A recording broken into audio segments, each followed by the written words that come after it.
warahmatullahi wabarakatuh. Waalaikumsalam warahmatullahi wabarakatuh.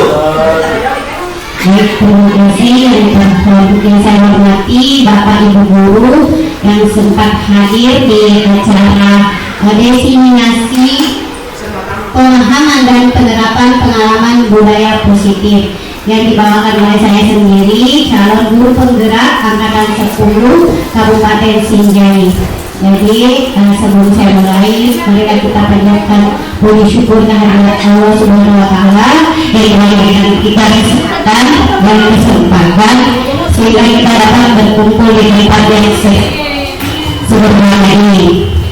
Jadi Bapak Ibu di sini saya akan mendefinisikan tentang budaya positif yang sudah saya pelajari di modul 1.4. Jadi mungkin Bapak Ibu guru bertanya-tanya apa sih itu budaya positif. Siapa yang bisa mungkin memaparkan pemahamannya tentang apa itu budaya positif?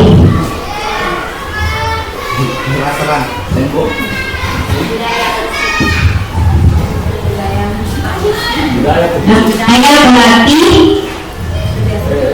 kebiasaan yang baik. Ya, betul sekali Bapak Ibu. Segala sesuatu yang menjadi kebiasaan yang diterapkan di sekolah. Kebiasaan apa itu? Kebiasaan positif yang baik-baik. Nah, kalau disiplin positif, menurut Bapak Ibu kalau disiplin itu apa?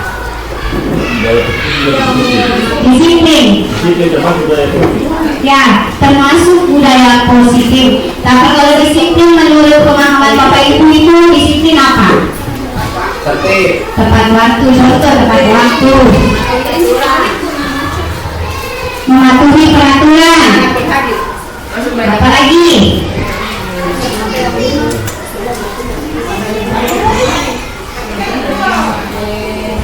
Ada tepat waktunya. Belajar sesuai dengan waktunya. Nah, jadi Bapak Ibu, menurut Bapak Ibu itu disiplin itu kepatuhan ya. Kepatuhan harus patuh terhadap waktu yang sudah ditentukan. Padahal sebenarnya disiplin itu bukan kepatuhan Bapak Ibu, bukan kepatuhan, tapi proses belajar. Jadi disiplin itu proses belajar, di mana para ibu guru bahkan murid itu belajar tentang sesuatu. Misalnya kalau siswa di tata tertib harus datang tepat waktu, itu siswanya bukan disuruh patuh untuk datang tepat waktu, tapi siswanya disuruh untuk belajar tepat waktu, bukan kepatuhan, tapi belajar. Jadi berarti terjadi proses. Iya, dan ada prosesnya, proses belajarnya.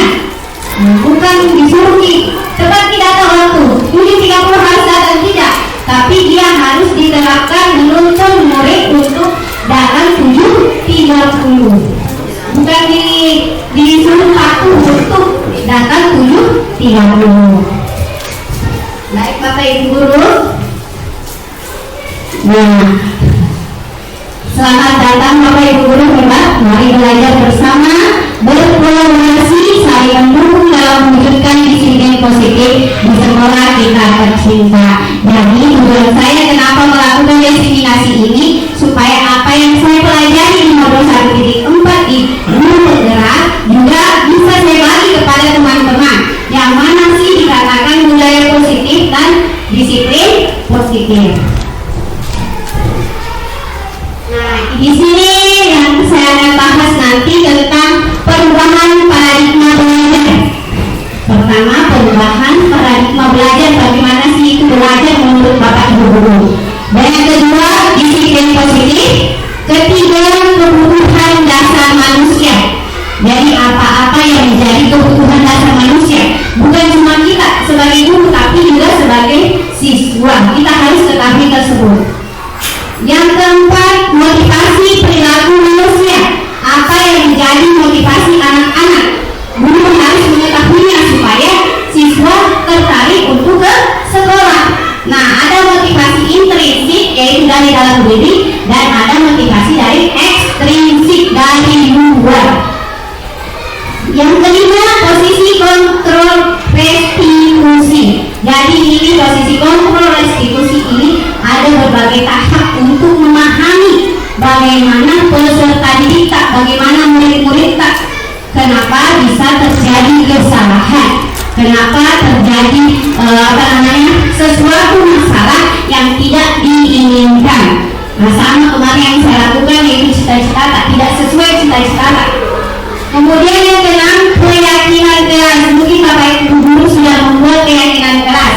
Nah, sebentar saya akan bahas lagi apa itu keyakinan kelas.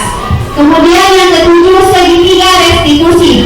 Sama tadi yang kelima, posisi kontrolnya dulu. Kemudian yang ketujuh yaitu tahap-tahap segitiga restitusi. Apa-apa yang perlu dilakukan ibu guru untuk menghadapi muridnya. Nah, di sini yang pertama, perubahan paradigma belajar. Jadi, di sini pembelajaran dengan paradigma baru merupakan pembelajaran yang dirancang berdasarkan prinsip pembelajaran berdiferensiasi. Nah, menurut Bapak Ibu, apa itu berdiferensiasi? Siapa yang tahu apa itu berdiferensiasi? Jadi, berdiferensiasi itu pembelajaran yang berproses pada murid. Jadi, semua yang kita lakukan untuk proses pembelajaran, karena murid yang mau diberikan pemahaman, berarti kita harus mengenali karakteristik dari peserta didik. Makanya sekarang yang paradigma perubahan pembelajaran baru, kita berfokus pada pembelajaran yang berdiferensiasi, berpusat pada murid. Jadi kalau berdiferensiasi, sehingga setiap murid akan belajar sesuai dengan kebutuhan dari tahap perkembangannya untuk menjadi manusia yang bisa meraih keselamatan dan kebahagiaan yang setinggi-tingginya di masa depan. Jadi ini cita-cita Ki Hajar Dewantara, Bapak Ibu. Anak-anak kita mampu meraih cita-citanya setinggi-tingginya, bahkan belajar sepanjang hayat. Sama yang kemarin saya sampaikan bahwa kalau sudah di SD, sudah tamat di SD, dia akan melanjutkan lagi ke SMP, bahkan ke SMA, karena dia sudah menyimpan dalam otaknya bahwa pembelajaran itu menarik. Karena sudah dia mengalami pembelajaran di SD, nah selanjutnya dia akan mengalami pembelajaran di SMP, bahkan di SMA. Nah, di sini berdiferensiasi di sini harus sesuai dengan profil pelajar Pancasila. Nah, sesuai dengan kurikulum merdeka yang diterapkan di sekolah kita, itu profil pelajar Pancasila, beriman dan bertakwa, kemudian berkebinekaan global, mandiri, bernalar kritis, gotong royong, dan kreatif. Nah, Bapak Ibu, mungkin ada Bapak Ibu yang bisa menggambarkan bagaimana peserta didiknya, apakah sudah sesuai profil pelajar Pancasila? Ya, silakan Pak.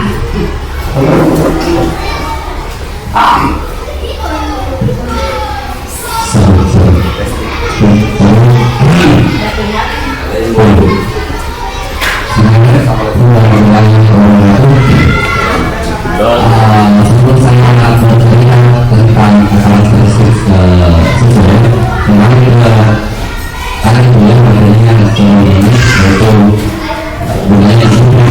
Nah, disepakati tadi bahwa disiplin itu adalah proses ya. Tetapi kan saya bisa mengingatkan. Nah, kalau kita ingin menganalisa ya, budaya yang seperti dikatakan bahwa itu kemudian kesimpulannya adalah menunjukkan ketaatan ya, sekarang kita tujuh semua apa ya, disiplin itu mau kita artinya baik dan bebas. Nah, sampai sekarang ini kalau saya mau memasukkan Logika saya, pikiran saya definisi itu tadi berproses apa ya? ini kan Memahami tadi kebutuhan dari masing-masing masing kalau situ jelasnya proses mungkin seperti itu bisa membayar kalau bisa berpotensial sekali itu bisa. Nah sekarang ini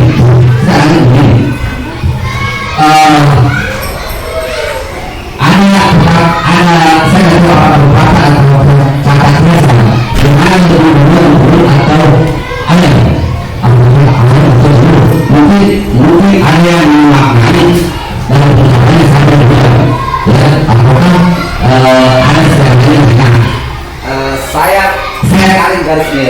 di yang diferensiasi Bu, ini artinya begini, memberikan kesempatan kepada peserta didik belajar sesuai dengan bakatnya, minatnya, tetapi dengan Tuhan kita dikasih tentuan sesuai dan kita lakukan ya sesuai dengan proses belajar dengan dia.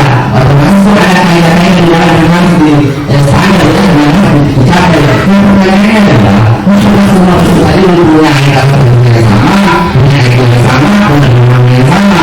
Otomatis saya percaya kalau kita muslim pasti tidak akan sama sampai dia itu tadi yang bisa berangkat global kalau kita bisa global saya standar yang ini itu boleh sampai saya berpikir apa yang sudah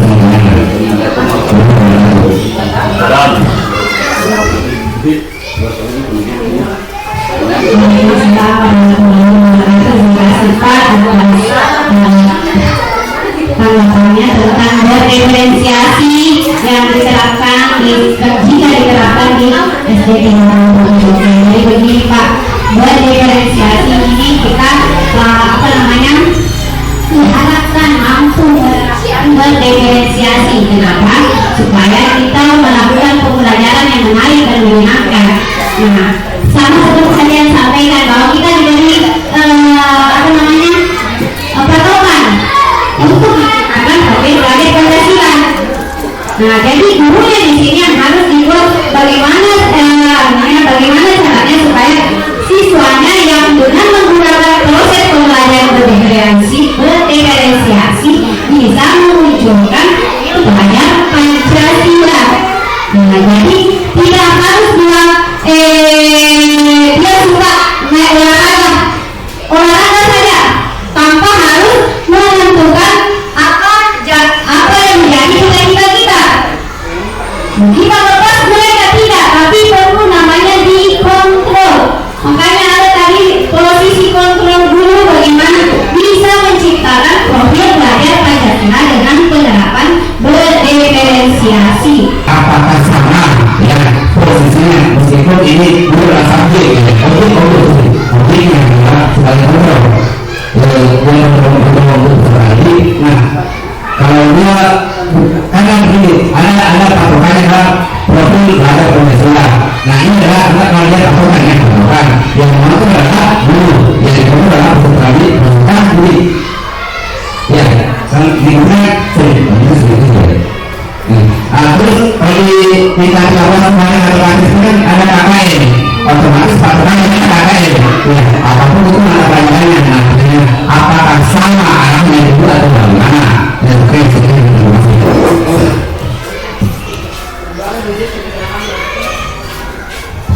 Baik, terima kasih Pak. Untuk kurikulum 2013 kita pahami bahwa ada KKN yang kita jadi pedomani untuk prestasi belajar peserta didik. Nah, di sini profil pelajar Pancasila kita pedomani untuk pembentukan karakter peserta didik. Jadi itu yang bedanya K13 sama kurikulum merdeka, pembentukan karakter peserta didik. Baik, terima kasih Pak. Saya lanjutkan kembali.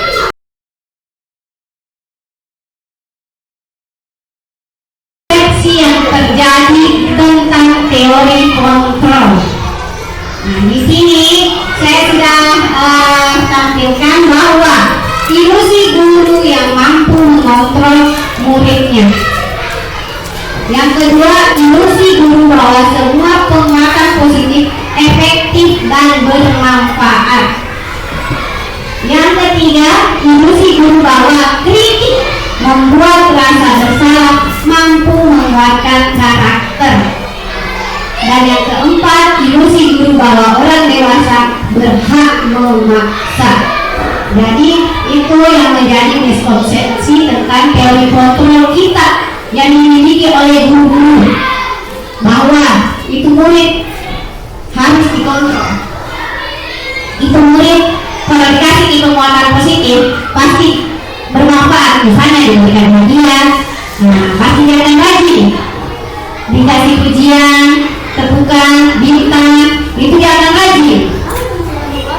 Dikritik atau dibuat dia bersalah, bahwa kita orang tua itu memaksa. Tergantung ini anak kita berhak. Padahal sebenarnya itu bukan menjadi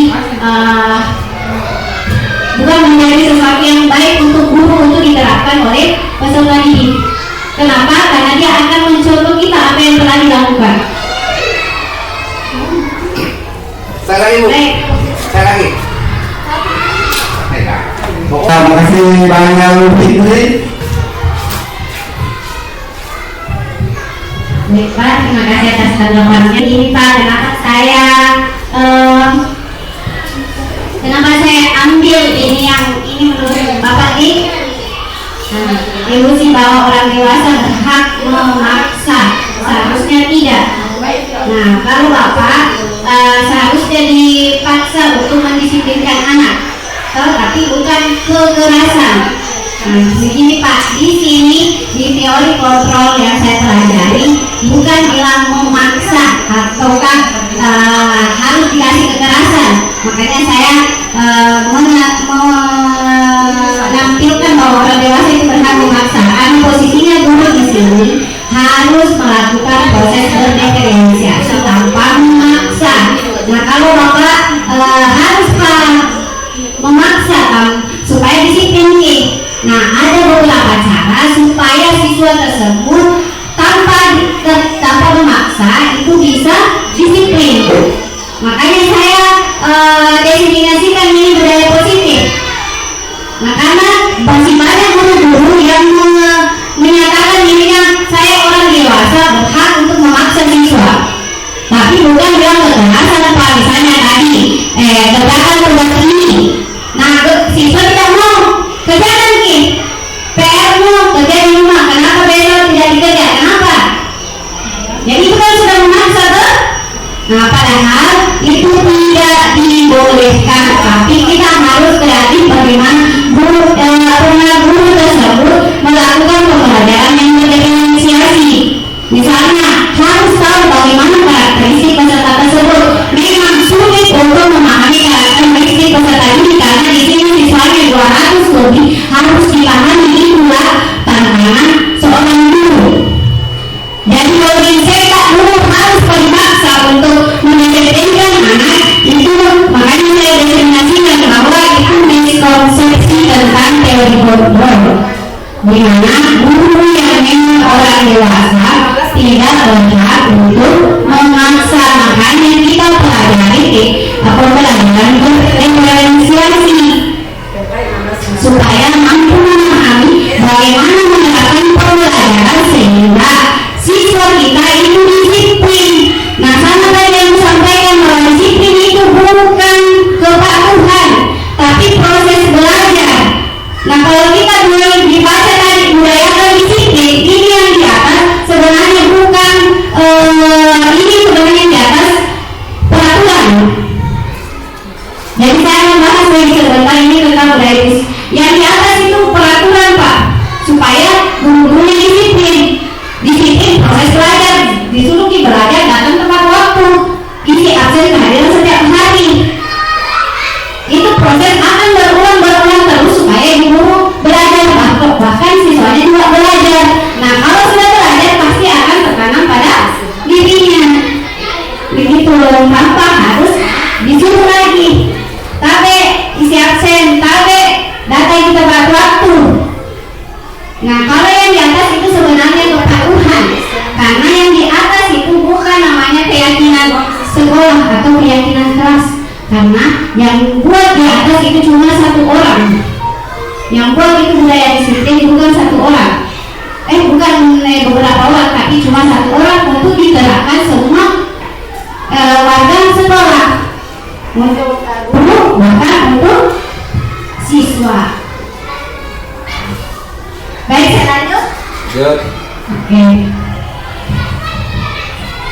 Nah, di sini cara mengubah paradigma dari stimulus respon ke pendekatan teori kontrol. Tadi miskonsepsinya yang sedikit kita lakukan stimulusnya. Nah, kita menerapkan teori kontrol. Yang pertama, realitas kebutuhan kita sama, bahwa peserta didik itu karakteristiknya sama. Apa yang dibutuhkan? Nilai yang tinggi. Kalau misalnya siswa ada yang 90, ada yang 50. Kenapa kalau yang 50 mau ini, nah ini begini? Nah, sama di pembelajarannya, sama dikuajarkan. Jadi stimulus responsa kita bahwa kebutuhan siswa itu seharusnya sama, mendapatkan nilai yang tinggi. Nah, apa teori kontrolnya? Kebutuhan kita berbeda. Maksudnya apa yang menjadi kebutuhan siswa kita berbeda. Misalnya siswanya suka menggambar, satunya suka menyanyi, siswanya suka mewarnai. Nah, dari karakteristiknya tersebut bisa kita kreatifkan pembelajaran kita supaya bisa mencapai apa yang menjadi cita-cita kita. Misalnya membuat lembar kerja peserta didik yang menarik. Ada siswa yang suka mewarnai. Nah, bikin itu gambar-gambar, silakan warnai ini Bapak Ibu, tapi misalnya dicampur dengan matematika. Sama halnya yang sudah saya lakukan di kelas 6 terdahulu, saya gambarkan boneka. Terus boneka tersebut saya kasih kotak-kotak, tapi ada perhitungan di situ. Ada perhitungan, misalnya kepalanya 3 kali 4 warna merah. Nah, 3 kali 4 jawabannya 12. Di situ yang kepalanya 12, di situ dia warnai. Jadi sudah ada proses matematikanya, sudah ada mewarnainya. Paham Bapak Ibu? Oke. Saya lanjut lagi. Nah, di sini kita bahas disiplin positif.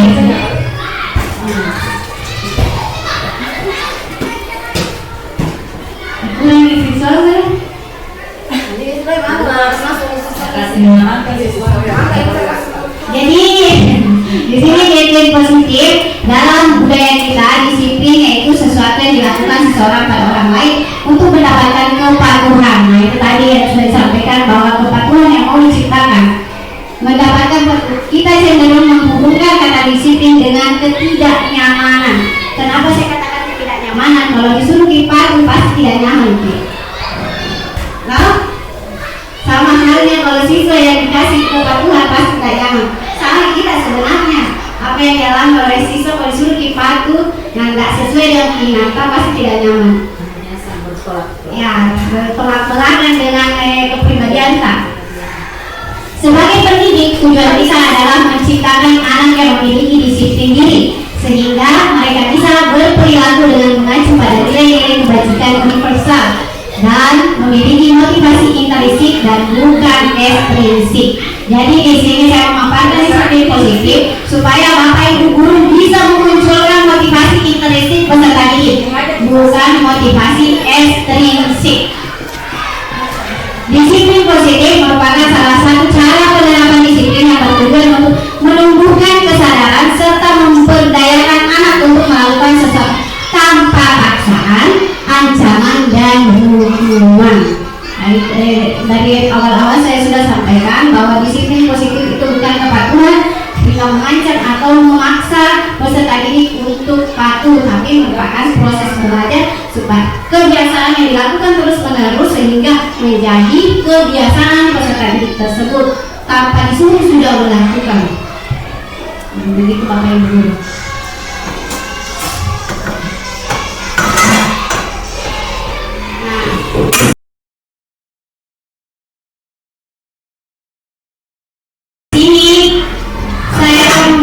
Kebutuhan dasar manusia. Jadi guru harus memahami kebutuhan dasar manusia supaya mampu mengetahui apa yang dibutuhkan peserta didik kita yang sering membuat masalah. Nah, jadi jika ada siswa yang sering membuat masalah, bisa Bapak Ibu pelajari kebutuhan dasar manusia supaya bisa mengetahui bahwa siswa aku bermasalah karena ini, dia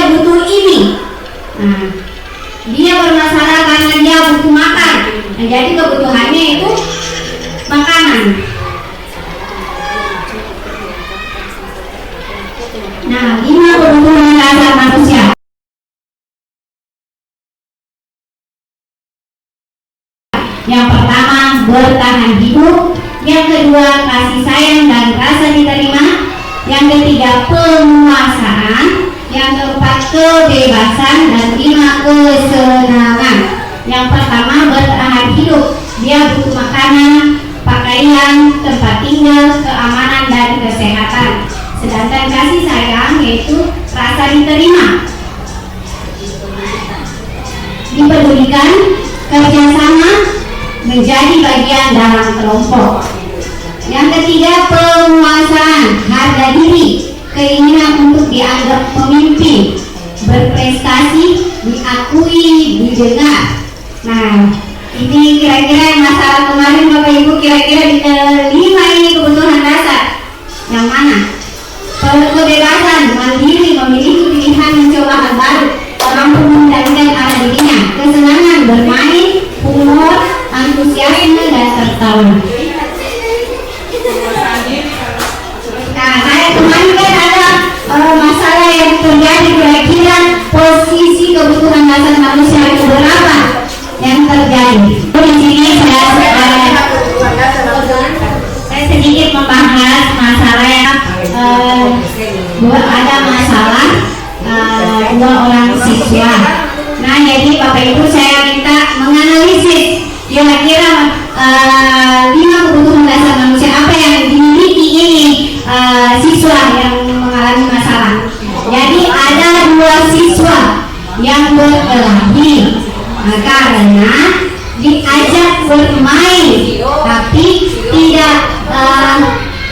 tidak mau, sehingga murid si A menghadang si B untuk berkelahi karena menurut si A ini si B ini tidak memiliki keberanian untuk melawan si A.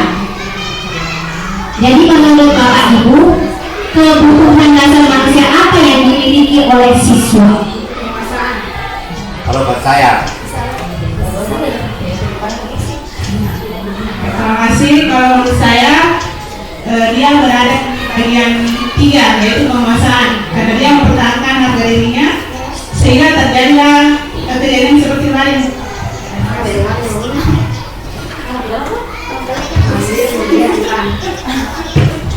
Kalau aku sih yang ada lebihnya. Kalau saling menerima, menentang, oke, nggak ada yang sudah. Kita Bu, saya yang kedua, kasih sayang dan rasa diterima. Masukkan di sini rasa diterima, dia tidak menerima bahwa dia ditulis.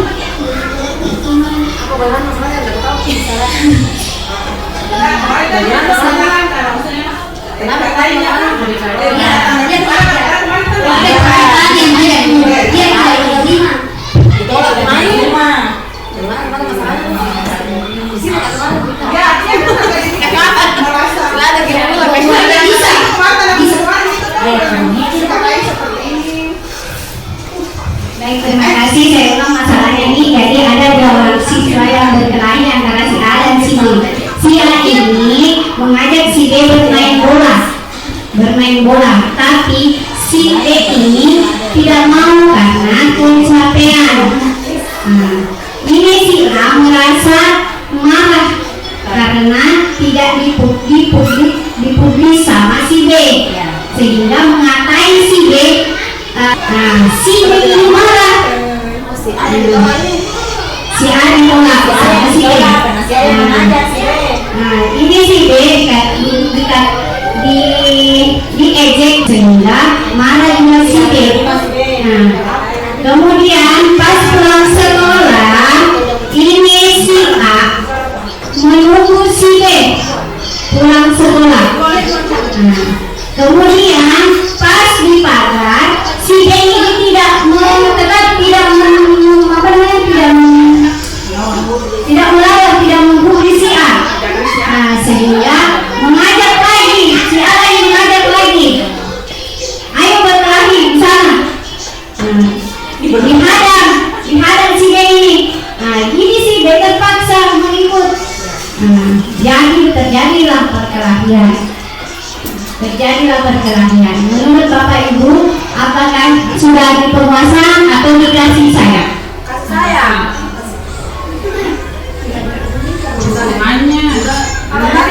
Kasus penolakannya tadi kelihatan karena rasa tidak diterima yang oleh si A. Kasih sayang harus dipedulikan, maksudnya ya kalau di si A itu pada si B itu menerima ajarannya, sehingga dipedulikan. Kedua, si B ini harga diri karena merasa sudah dibilangi, diejek, dibully, sehingga dia harus melawan. Jadi ada penguasaan. Terima kasih Bapak Ibu. Di sini saya kasih kasus lagi.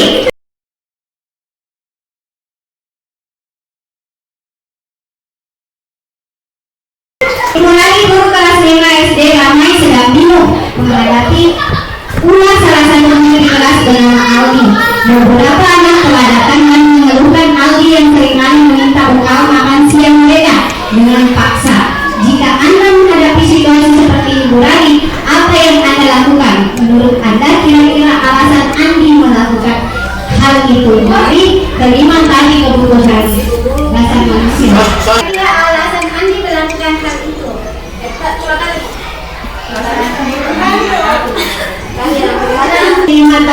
Lima kebutuhan dasar manusia harus dianalisis Pak Bu. Nah, jadi harus diketahui dulu siapa yang menjadi penyebab masalah. Karena kalau ini masalah yang sudah saya sampaikan, sudah tahu bahwa si Aldi yang memiliki masalah. Nah, bisa dipanggil si Aldi, dianalisis apa kebutuhannya. Kalau ini kan tidak ditahu siapa, sehingga untuk mengetahui apa kebutuhannya tidak tahu itu.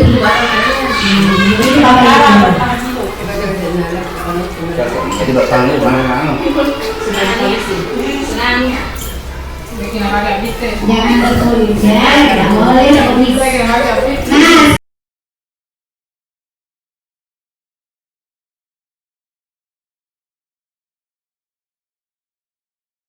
sekarang kita lanjut ke motivasi perilaku manusia. Sebelumnya kebutuhan dasar manusia sudah paham Bapak Ibu dulu? Ya Bu. Oke, selanjutnya kita bahas tentang motivasi perilaku manusia. Guru juga harus tahu apa-apa motivasi perilaku manusia. Yang pertama, dorongan yang timbul pada diri seseorang secara sadar atau tidak sadar untuk melakukan sesuatu tindakan dengan tujuan tertentu, itulah motivasi. Nah, di sini motivasi ini ada 3 Bapak Ibu guru. Yang pertama, menghindari ketidaknyamanan dan hukuman. Yang kedua, mendapatkan imbalan atau penghargaan dari orang lain. Dan yang ketiga, motivasi menjadi orang yang mereka inginkan dan menghargai diri sendiri dengan nilai-nilai yang mereka percaya. Jadi di sini ada tiga motivasi perilaku manusia. Yang satu kedua itu adalah motivasi ekstrinsik, dan motivasi yang ketiga adalah motivasi intrinsik dari dalam peserta didik. Yang satu dua itu motivasi intrinsik dari luar peserta didik. Nah, untuk menghindari ketidaknyamanan dan hukuman itu boleh melakukan disiplin diri karena takut dihukum. Kemudian tindakan motivasi inilah yang menjadi tahap terendah dalam motivasi perilaku. Motivasi perilaku manusia. Dan yang kedua, murid melakukan disiplin diri karena dia menginginkan imbalan. Ini posisinya ada di kedua dari yang pertama tadi. Jadi kalau mau mendapat hukuman, ini posisi motivasi yang terendah.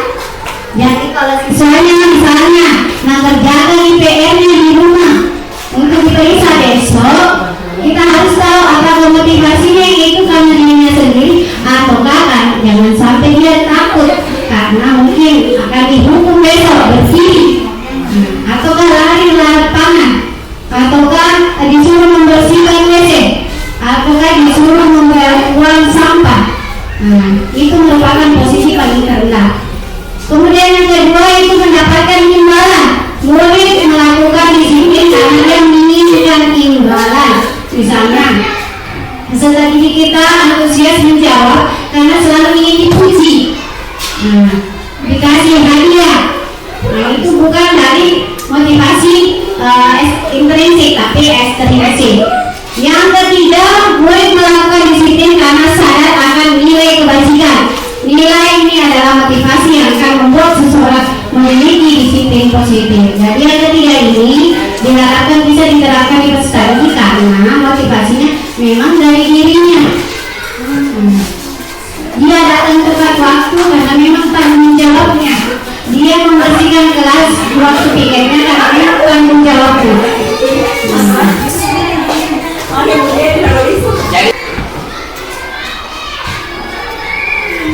Nah, di sini konsep disiplin dengan identitas dalam. Disiplin di sini konsep disiplin yang identitas dalam, yaitu pemberian hukuman dan penghargaan. Nah, yang pertama itu menyakitkan, tidak nyaman, murid takut, memaksa, murid menyembunyikan kesalahan, murid menjadi rendah diri. Nah, biasanya kalau dikasih hukuman Bapak Ibu guru itu bisa mengubah peserta didik yang awalnya aktif menjadi pendiam, tidak aktif karena takut setiap gerakannya bisa menjadi hukuman bagi dia. Nah, jadi trauma ceritanya. Penghargaan tidak efektif, kemudian merusak hubungan, mematikan kreativitas, menghukum dengan sistem ranking sama yang dilakukan sebelumnya nanti kalau pada saat pembagian rapor, merampas hak menghargai dirinya. Begini, jadi saya bahas sedikit menghukum dengan sistem ranking. Nah, sekarang di kurikulum merdeka sebenarnya itu sudah tidak diterapkan yang mana ranking 1, 2, 3, 4 karena itu akan membandingkan peserta didik kita. Jadi dia belajar kerja keras untuk mendapatkan ranking 1 bukan karena memang dia bertanggung jawab untuk belajar untuk mendapatkan ilmu. Jadi biasanya dia hanya guru kalau sudah ujian ataukah ada tugas-tugas karena dia mau mendapatkan ranking. Kata pertama dengan pendidikan apa? Ilmu yang kita terang seperti ini yang kita kasih berbaharat dan berpendidikan. Misalnya Assalamualaikum warahmatullahi wabarakatuh.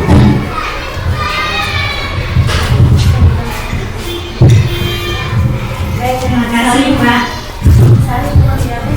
Terima kasih Pak atas sarannya dan tanggapannya.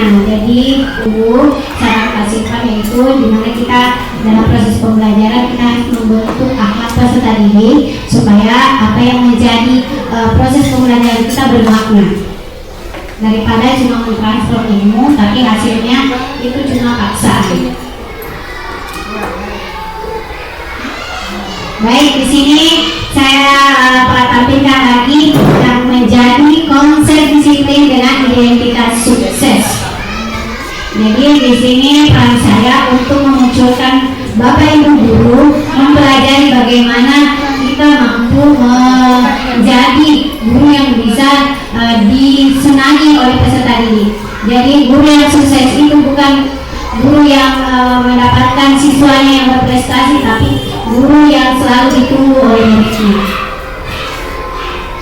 Konsep disiplin identitas sukses yang pertama yaitu konsekuensi dan yang kedua adalah restitusi. Di mana konsekuensi ini memiliki jangka pendek, kemudian perlu monitoring berkelanjutan, stimulus respon, murid menghormati peraturan, menghilangkan waktu untuk mengurangi kesalahan. Jadi konsekuensi berarti ada dampaknya, tapi dampaknya yaitu tadi berjangka pendek, itu kunci pada saat itu kunci. Kemudian perlu monitoring berkelanjutan, selalu dipantau, karena jika tidak dipantau akan mengulangi kesalahan yang sama. Kemudian stimulus respon tadi, ada stimulus kemudian respon yang perlu kita lakukan. Menghormati peraturan, jadi konsekuensi itu dilakukan karena menghormati peraturan. Kemudian kehilangan waktu untuk mengurangi kesalahan, jadi tidak ada kesempatan untuk memperbaiki kesalahannya. Kalau restitusi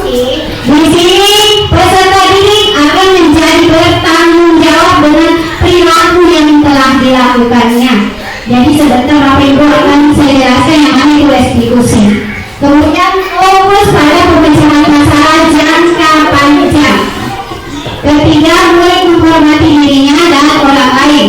Yang keempat, teori kontrol. Dan yang kelima, murid bersemangat memperbaiki kesalahan. Jadi itu perbedaan dari konsekuensi dan restitusi. Tapi ini menjadikan konsep disiplin dengan identitas sukses. Tapi ada syarat-syaratnya, ada ketentuan-ketentuannya. Kalau konsekuensi bagaimana, kalau restitusi bagaimana. Selanjutnya konsep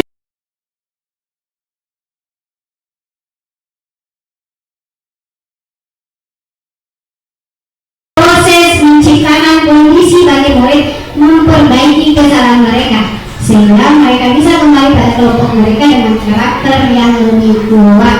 Jadi biasa yang kita lakukan kalau menghukum pasti besoknya begitu lagi. Kalau restitusi ini diterapkan untuk memperbaiki kesalahan mereka, mencari solusi sendiri, kebutuhan apa yang mereka butuhkan, sehingga tidak terjadi kesalahan yang sama. Kemudian ciri-ciri restitusi bukan menebus kesalahan, namun belajar dari kesalahan. Memperbaiki hubungan, tawaran bukan paksaan. Jadi kita menawarkan, dia yang mencari solusi karena dia yang akan melakukan, bukan memaksa mereka. Menuntut untuk melihat ke dalam dirinya. Selanjutnya mencari kebutuhan dasar yang mendasari tindakan. Jadi tadi sudah dipelajari 5 kebutuhan dasar manusia, apa yang dibutuhkan siswa. Terus fokus pada karakter bukan tindakan. Menguatkan dan fokus pada solusi. Jadi kita kuatkan peserta didik kita dan fokus pada solusinya, bukan dia mencari-cari lagi masalahnya. Tapi kita harus mencari solusi dari kesalahan yang telah dibuat oleh peserta didik.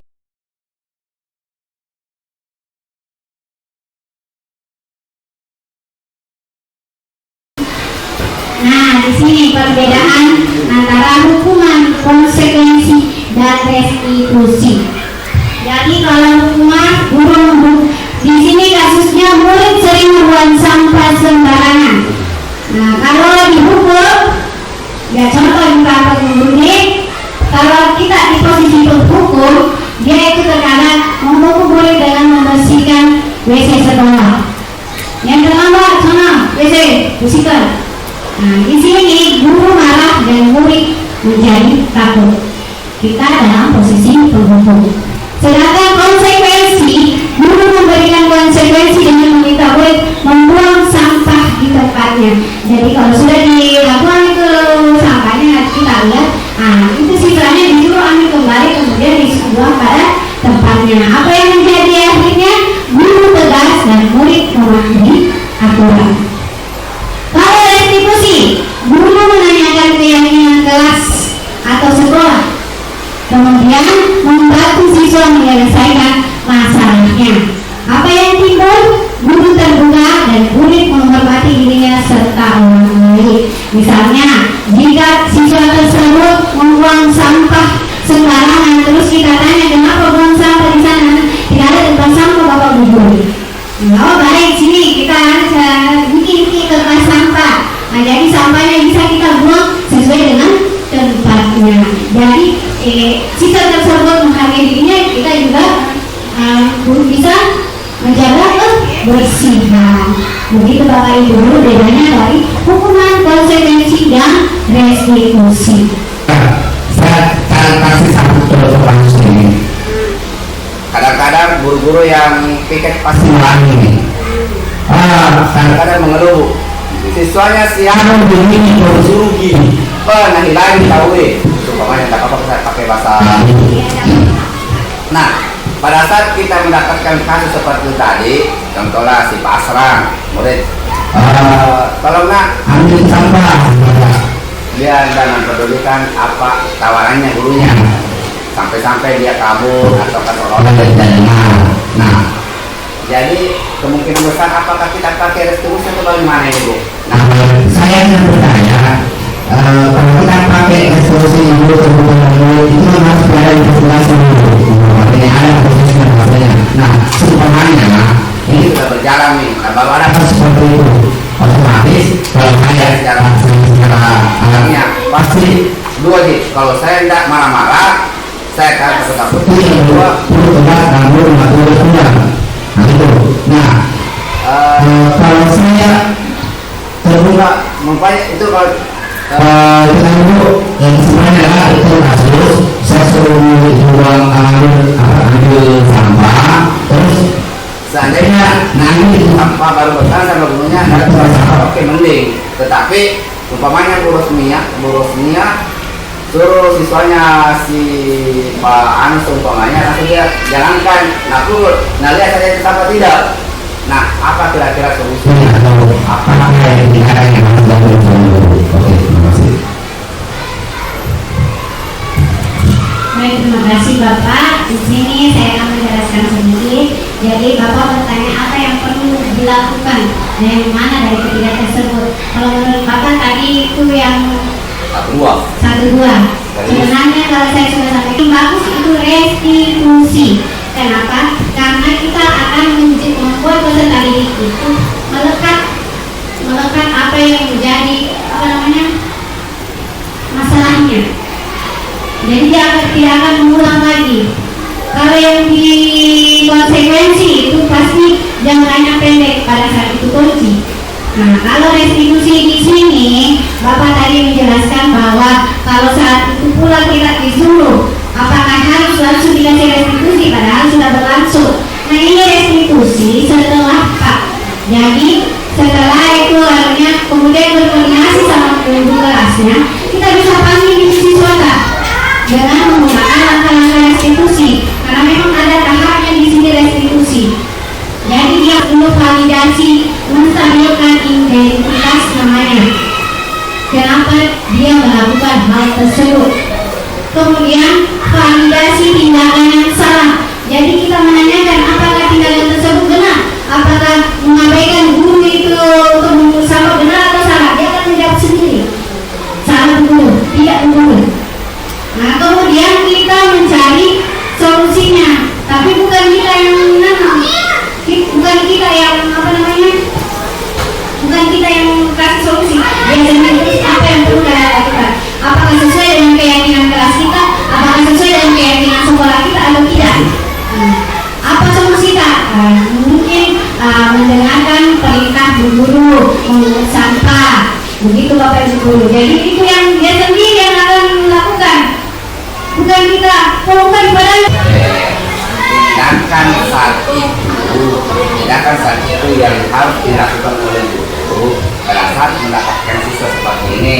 Nah, episode selanjutnya saya kena percaya pasti guru-guru itu sudah memberikan arahan tawaran kepada siswanya, bagaimana kalau kita ketemu sama guru-gurunya, bagaimana kalau disuruh sama guru, pasti banyak solusi yang ditawarkan oleh siswa adalah yang mematuhi Pak, Bu, mengungut sampah. Tetapi pada saat di hari H itu, dia begini pesan tadi dia sudah memberikan solusi. Saya tidak tahu apakah ya saudara. Contoh, artinya kan ceritanya begini Bu.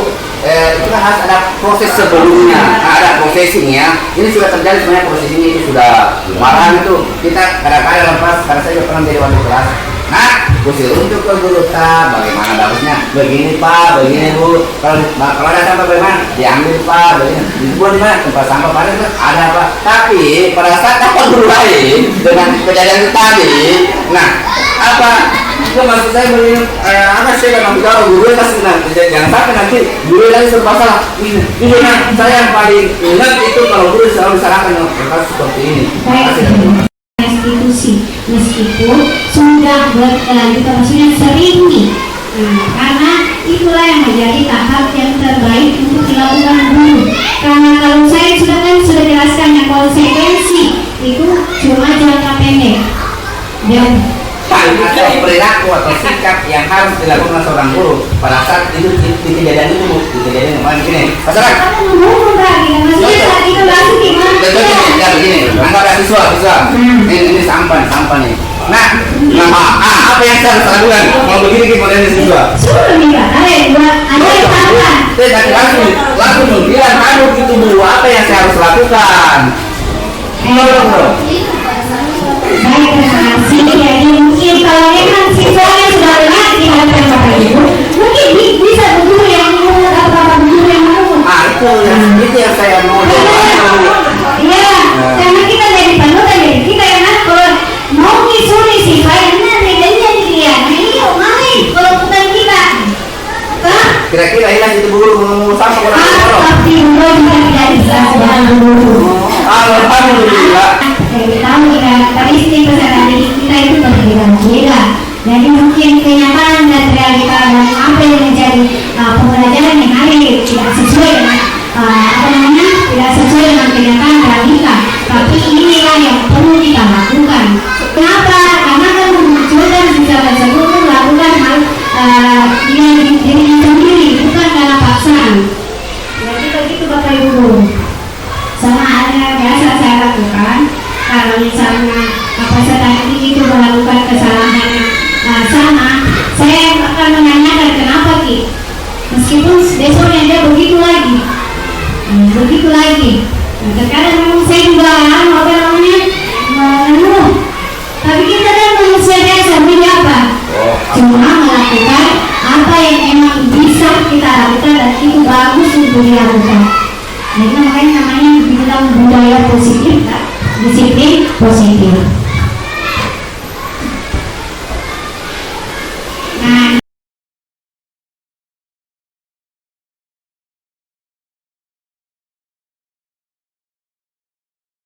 sini ada lagi posisi kontrol. Pembuat merasa bersalah, teman, pemantau dan manajer. Tadi pemukul, pembuat merasa bersalah, teman, pemantau dan manajer. Kalau Bapak Ibu Guru membaca posisi kontrol eksekusi, menurut Bapak Ibu Guru yang mana paling bagus?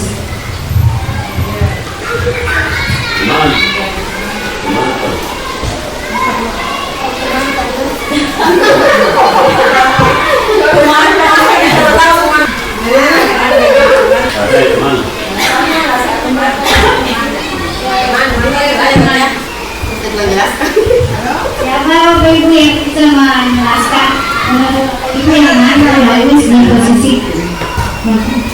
Tidak, menurut Bapak Ibu Guru dulu. Kan kalau tadi restitusi itu anak untuk terbuka. Nah berarti kita harus kontrol menjadi teman. Jadi alasan Ibu kenapa pilih teman, karena kalau metode restitusi itu sesekali ya terbuka. Jadi kita harus menerapkan pendekatan dengan kontrol teman. Yang lain terus bagaimana alasannya kenapa manajer? Kalau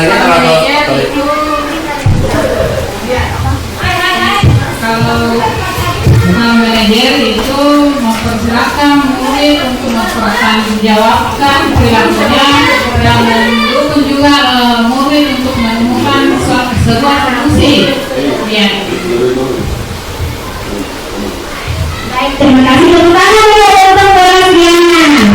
Jadi betul sekali Bapak Ibu Guru untuk ini posisi kontrol restitusi yang paling bagus untuk diterapkan oleh Bapak Ibu Guru. Untuk yang perlu dijadikan Bapak Ibu Guru adalah manajer.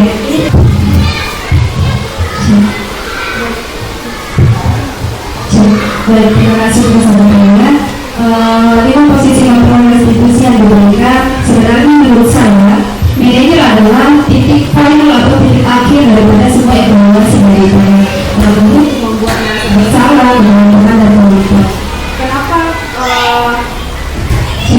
yang itu menjadi hal paling terakhir atau paling cocok untuk diterapkan karena dari namanya saya manage, kalau mungkin pada dasarnya bahasa Inggrisnya manage atau mengelola pengatur, itu artinya kita sebenarnya sudah tahu porsi masing-masingnya.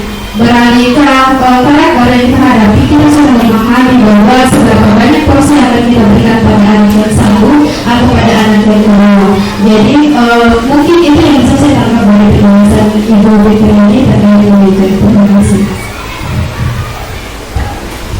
Baik, terima kasih. kasih.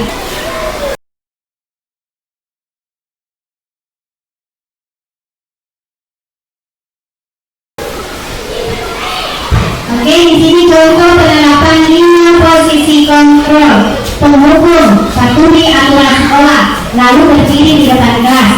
Teman, ayolah yang tertib buat guru bangga. Hari ini tidak apa-apa kamu salah. Itu terkadang yang dibutuhkan sebagai posisi kontrol teman.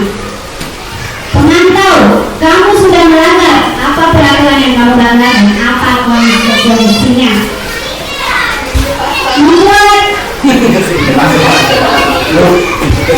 Membuat merasa bersalah. Di sini biasa kata-kata yang bisa muncul yaitu berapa kali ibu harus menegurmu, dulu kecewa sama kamu, sehingga anak tersebut merasa bersalah.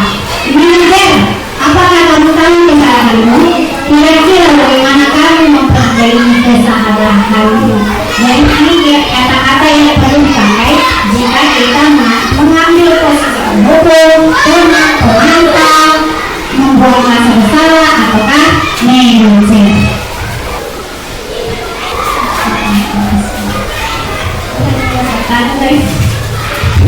Una malah ini tulis message.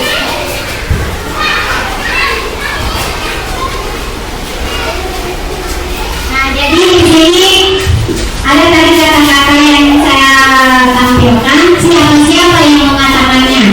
Jadi pembuat guru posisi yang pembuat merasa bersalah terkadang mengatakan pernyataan saya kecewa sekali dengan kamu.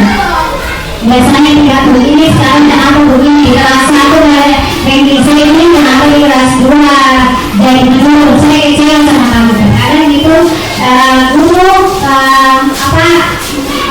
dia menempatkan dirinya pada posisi pembuat merasa bersalah. Nah, sekarang keyakinan kelas.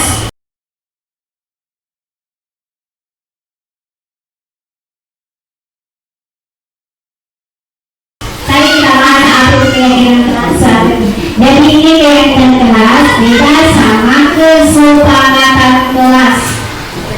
Kesepakatan kelas sama sebenarnya ini yang di atas Pak, budaya disiplin yang kita baca tadi ini kesepakatan yang dibuat oleh mungkin atasan atau apa yang harus dipatuhi oleh warga sekolah, sehingga ini sebenarnya peraturan atau kesepakatan kelas, bukan keyakinan kelas. Kalau keyakinan kelas itu dibuat secara bersama-sama. Siswa yang memberikan pendapat, guru juga memberikan pendapat dengan kesepakatan bersama. Jadi keyakinan kelas adalah nilai-nilai kebajikan atau prinsip universal. Lanjut. Nah, di sini perbedaan peraturan sama keyakinan kelas. Jadi kalau buat keyakinan kelas, Bapak Ibu guru perhatikan kalimatnya. Karena kalau kalimatnya beda-beda, otomatis itu akan memunculkan prediksi dari peraturan atau keyakinan kelas. Selanjutnya, pembentukan keyakinan kelas bersifat abstrak. Sudah guru tahu yang itu abstrak, berupa pernyataan universal menyeluruh, luas, dibuat dalam pernyataan positif, sedikit saja agar mudah diingat, sesuai dengan kondisi kelas atau sekolah, sehingga mudah diterapkan. Semua warga sekolah, warga kelas dilibatkan dalam membuat keyakinan kelas. Jadi ini pembentukan keyakinan kelas.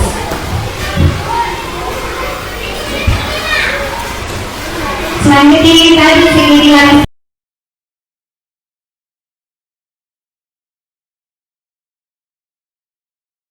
restitusi. Bapak Ibu guru, apa-apa yang tahap dari segitiga restitusi.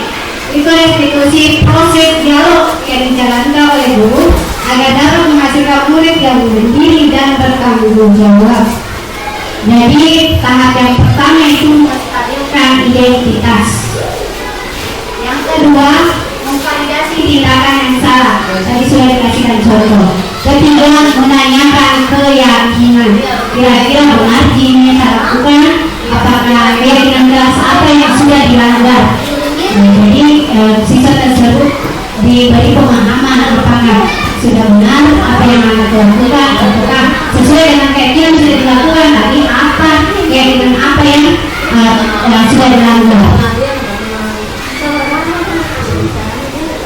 Dan ini menstabilkan identitas berdasarkan prinsip membuat kesalahan adalah bagian dari proses pembelajaran. Tapi di sini kita menstabilkan identitas, yaitu bahwa peserta didik itu pasti masih dalam proses pembelajaran.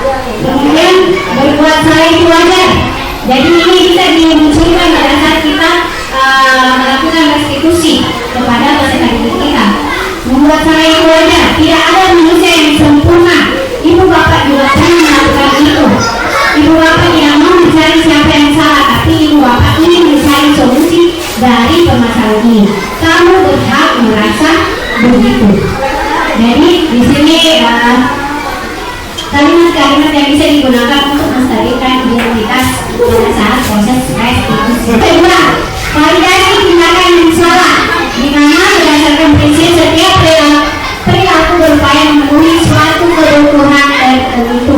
Jadi di sini memvalidasi tindakan salah yang salah bisa menggunakan kalimat kamu pasti punya alasan kenapa melakukan hal tersebut. Padahal kamu bisa melakukan yang lebih buruk dari ini ya. Tentang keyakinan berdasarkan prinsip teori kontrol bahwa pada dasarnya kita melakukan secara prinsip di sini. Apakah keyakinan kelas kita? Nilai-nilai apa yang telah masuk akan bersama sebuah kelas yang dia menurut kamu. Nah di sini contoh salah satu kasus restitusi yang saya lakukan di SD 30 Toge. Assalamualaikum Bu. Waalaikumsalam. Caca tahu kenapa Caca dipanggil ke sini? Tidak Bu. Caca, tadi Ibu dengar dari guru piket, Caca sering datang terlambat ya? Iya Bu. Sudah berapa kali Caca terlambat? Sering sekali Bu. Terlambat itu suatu kesalahan bukan? Iya Bu. Baik, Caca, buat kesalahan itu manusiawi. Semua orang pasti melakukan kesalahan. Yang terpenting, Caca bisa belajar dari kesalahan tersebut dan berusaha untuk memperbaikinya. Iya Bu. Nah, sekarang kita cari solusinya bersama. Caca pasti punya alasan kenapa sering terlambat ke sekolah. Karena setiap pagi Bu, saya perlu mengangkat air keperluan mandi sebelum ke sekolah. Caca tahu keyakinan kelas yang sudah kita sepakati. Tahu Bu. Kalau terlambat sesuai kesepakatan keyakinan kelas kita atau tidak? Tidak Bu. Nah, menurut Caca keyakinan kelas apa yang sudah Caca lambat? Disiplin Bu. Menurut Caca disiplin itu penting atau tidak? Penting Bu, karena membuat saya datang tepat waktu dan menghargai waktu. Betul, menghargai waktu itu penting dan sangat bermanfaat untuk kita. Seperti kita bisa datang ke sekolah tepat waktu, dapat menghargai orang lain di sekitar kita, dan pekerjaan kita tidak menuntut. Ya Bu, saya menyesal sudah sering terlambat. Iya, sikap yang baik sudah kamu lakukan dengan meminta maaf. Menurut Caca, apa yang mesti Caca lakukan agar tidak terlambat lagi ke sekolah? Saya akan menyiapkan air keperluan mandi saat sore hari atau malam hari supaya air tersedia saat pagi hari Bu. Baik, Caca sudah mendapatkan solusinya. Ibu guru juga akan bekerja sama dengan orang tua Caca agar tidak terlambat ke sekolah. Iya Bu. Nah, sekarang kembali ke kelasnya. Ya, terima kasih Bu. Ini dalam penerapan program disiplin